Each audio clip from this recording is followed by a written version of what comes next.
ഐസൻ, ഭാരതത്തിൻ്റെ പ്രധാനമന്ത്രി ശ്രീ നരേന്ദ്രമോദിയുടെ UAE സന്ദർശനം കഴിഞ്ഞ 8 മാസത്തിനുള്ളിൽ 3-ാം പ്രാവശ്യമാണ്. ഭാരതം മധ്യപൗരസ്ത്യ പ്രദേശത്തിന്, പ്രത്യേകിച്ചും യുണൈറ്റഡ് അറബ് എമിറേറ്റ്സിന് നൽകുന്ന ഒരു വലിയ പ്രാധാന്യം അവിടെ കാണാം. അത് മാത്രമല്ല, തിരിച്ചും ഈ ഒരു ഗൾഫ് പ്രദേശങ്ങൾ ഭാരതത്തെ എങ്ങനെ നോക്കിക്കാണുന്നു, അല്ലെങ്കിൽ ഒരു പുതിയ ഒരു കാഴ്ചപ്പാടിൽ നോക്കിക്കാണുന്നു എന്നത് വളരെ ശ്രദ്ധേയം തന്നെയാണ്. ഭാരത വംശജരായ ഏതാണ്ട് 3 മില്യൺ പീപ്പിൾ, 30 ലക്ഷം പേരാണ്. കൂടുതലും കേരളത്തിൽ നിന്നും തെക്കേ ഇന്ത്യയിൽ നിന്നുമുള്ള ആളുകളാണ് കൂടുതലായും പ്രവാസികളായി അവിടെയുള്ളത്. അതാണ് ആദ്യത്തെ ഒരു ലൈൻ ഓഫ് ഡിഫൻസ്. അപ്പോൾ അവരെ ആദ്യം കാണുന്ന ശ്രീ നരേന്ദ്രമോദിയുടെ ഡിപ്ലോമസി, ആദ്യം നരേന്ദ്രമോദി എവിടെ ചെന്നാലും, ലോകത്തേത് രാജ്യത്ത് ചെന്നാലും ആദ്യം സംസാരിക്കുക ഭാരത വംശജരായ ആളുകളോടാണ്. ഈ UAE സംബന്ധിച്ചിടത്തോളം അവർ കേവലം ഭാരത വംശജരായ ആളുകളല്ല, ഭാരത പൗരന്മാർ തന്നെയാണ്. കാരണം UAEയിൽ ഭാരത പൗരത്വം ലഭിക്കാത്തത് കൊണ്ട് ഇന്ത്യൻ പൗരത്വം നിലനിർത്തുന്ന 3 ദശലക്ഷം, അതായത് 30 ലക്ഷം പ്രവാസികളെങ്കിലും UAE എന്ന ഒരൊറ്റ രാജ്യത്തുണ്ട്. അതായത് ആ രാജ്യത്തിൻ്റെ ജനസംഖ്യയുടെ 34% വരും. അത് വലിയൊരു നമ്പറാണ്. അത് മാത്രമല്ല, UAEയും ഇന്ത്യയും തമ്മിലുള്ള ബൈലാറ്ററൽ ട്രേഡ് സർവകാല റെക്കോർഡിൽ നിൽക്കുകയാണ്. 80 ബില്യൺ, 79.4 ബില്യൺ ഡോളറിൻ്റെ ബൈലാറ്ററൽ ട്രേഡാണ്. ഇവിടെ ഒരു ബാലൻസ് ഓഫ് ട്രേഡ് നമുക്ക് അനുകൂലമല്ല. 45 ബില്യണെങ്കിലും ഇങ്ങോട്ട് ഇറക്കുമതി ചെയ്യുമ്പോൾ ബാക്കി കയറ്റുമതി വളരെ കുറവാണ്. ഇത് ബ്രിഡ്ജ് ചെയ്തുകൊണ്ടുവരാൻ ഏത് രീതിയിലുള്ള സഹകരണങ്ങൾ, ഡിഫൻസ് മേഖലയിലെ സഹകരണം ഉൾപ്പെടെ ഏത് രീതിയിലുള്ള സഹകരണങ്ങൾക്ക് സ്കോപ്പ് ഉണ്ടാകും. കാരണം നമ്മുടെ ബാലൻസ് ഓഫ് ഡെഫിസിറ്റ് കുറച്ചുകൊണ്ടുവരുന്നത് പ്രധാനപ്പെട്ട കാര്യമാണ്. അതൊന്ന്. 2, നമുക്ക് ലഭിക്കുന്ന വിദേശ നാണ്യത്തിൻ്റെ ഒരു നല്ല പങ്ക്, ഭാരത പൗരന്മാർ ഇങ്ങോട്ട് അയക്കുന്ന വിദേശ നാണ്യം അത് വളരെ വലിയ ഗുണമാണ് ചെയ്യുക.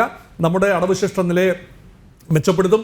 അത് മാത്രമല്ല, നമ്മുടെ ഒരു ഫോറിൻ എക്സ്ചേഞ്ച് റിസർവ്സ് അതിന് കരുത്ത് പകരാൻ പ്രവാസികൾ നാട്ടിലേക്ക് അയക്കുന്ന പണം വളരെ പ്രധാനപ്പെട്ട കാര്യമാണ്. ഇതെല്ലാമാണ് അതിൻ്റെ ഒരു പശ്ചാത്തലം.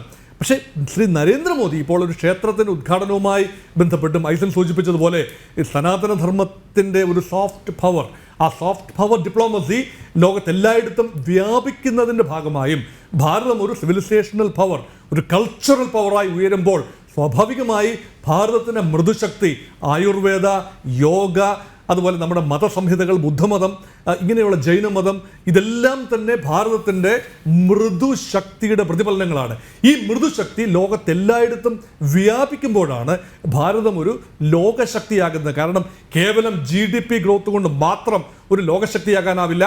ഭാരതത്തിൻ്റെ സംസ്കാരം, സാംസ്കാരിക പൈതൃകവും തനിമയും ലോകത്ത് വിവിധ രാജ്യങ്ങളിൽ വ്യാപിക്കുമ്പോൾ ലഭിക്കുന്ന ഒരു അംഗീകാരം.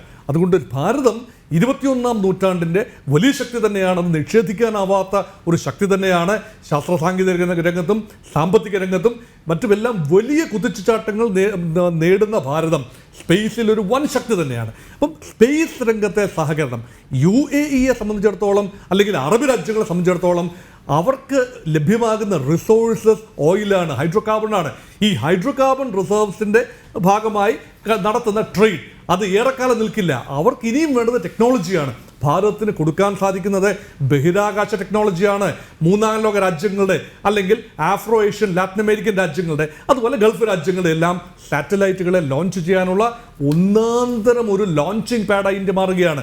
ഇന്ത്യക്ക് അങ്ങനെയുള്ള ലോഞ്ച് വെഹിക്കിൾസ് ധാരാളമുണ്ട്. അപ്പോൾ പല രീതിയിലുള്ള സഹകരണത്തിൻ്റെ പന്ഥാവുകൾ തേടുകയാണ് ഓരോ സന്ദർശനത്തിനും. അല്ലെങ്കിൽ ഒരിക്കലും ഒരു ഇന്ത്യൻ പ്രധാനമന്ത്രിയുടെ 3-ാം സന്ദർശനം ഒരിക്കലും 8 മാസത്തിനുള്ളിൽ സംഭവിക്കില്ല.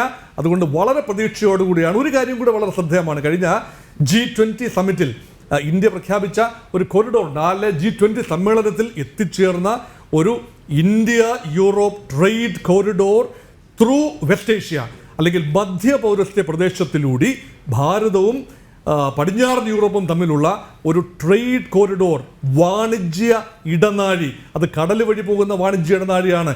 മുൻകാലങ്ങളിലെ ഈ സ്പൈസ് റൂട്ട്, അല്ലെങ്കിൽ സുഗന്ധ പാത എന്ന് പറയുന്ന ആ പാത നീളുന്നത്, യൂറോപ്പിലേക്ക് നീളുന്നത് UAE ഉൾപ്പെടെയുള്ള രാജ്യങ്ങൾ വഴിയാണ്. അതാണ് പ്രധാനപ്പെട്ട കാര്യം. അതുകൊണ്ട് ഒരു പാക്കേജായി UAE മാത്രമല്ല, ഗൾഫ് പ്രദേശത്തെ എല്ലാ രാജ്യങ്ങളെയും ഒരു പാക്കേജായി എടുത്തുകൊണ്ട് ഭാരതത്തിന് വ്യാപാര രംഗത്തെ കൊടുക്കൽ വാങ്ങലുകൾ സാധിക്കണമെങ്കിൽ വളരെ തന്ത്രപ്രധാനമായ ഒരു സ്ഥലം തന്നെയാണ് മധ്യപൗരസ്ത്യ പ്രദേശം. അതിൽ ഏറ്റവും മുന്നിട്ട് നിൽക്കുന്ന, ഭാരതത്തിനെ സംബന്ധിച്ചിടത്തോളം ഏറ്റവും സാധ്യതയുള്ള ഒരു രാജ്യമാണ് തീർച്ചയായും യുണൈറ്റഡ് അറബ് എമിറേറ്റ്. അതുമാത്രമല്ല, ഈ സന്ദർശനം ഒരുപക്ഷെ ലോക ശ്രദ്ധ ആകർഷിക്കുന്ന, പ്രത്യേകിച്ചും തെരഞ്ഞെടുപ്പ് അടുത്ത് നിൽക്കുന്ന സമയത്ത് ഇന്ത്യയിലെ ശ്രദ്ധയും ആകർഷിക്കുന്നതിൻ്റെ പ്രധാന കാരണം ഒരുപക്ഷെ UAE അല്ല. ഈ അടുത്ത കാലത്ത് ഇന്ത്യ നേടിയ വളരെ വലിയൊരു നയതന്ത്ര വിജയമുണ്ട്. നമ്മുടെ പൗരന്മാരായ 8 പേർ നാവികരെ ഖത്തർ എന്ന രാജ്യം അവിടെ വധശിക്ഷയ്ക്ക് വിധിക്കുകയും ആ വധശിക്ഷ കാത്തു നിന്ന ആ 8 പേരെയും ശ്രീ നരേന്ദ്രമോദിയുടെ വ്യക്തിപരമായ ഇനിഷ്യേറ്റീവും ഭാരതത്തിൻ്റെ അജിത് ഡോവലിന്റെ നേതൃത്വത്തിലുള്ള നയതന്ത്രത്തിന്റെ വിജയമായി ആ 8 പേരുടെ മോചനം, അതിൽ 7 പേരും ഇന്ത്യയിൽ തിരിച്ചെത്തിക്കഴിഞ്ഞു. ഈ മോചനം സാധ്യമായതിന് പിന്നിൽ വ്യക്തിപരമായി ഇന്ത്യൻ പ്രധാനമന്ത്രി ഖത്തറിന്റെ എമീറുമായി ഉള്ള വ്യക്തിപരമായ അടുപ്പം ഒരു വലിയ കാരണമാണ്. ഖത്തറിന്റെ പരമോന്നത നീതിപീഠത്തിന്റെ തലപ്പത്ത് തന്നെയാണ് ഖത്തറിന്റെ എമീർ.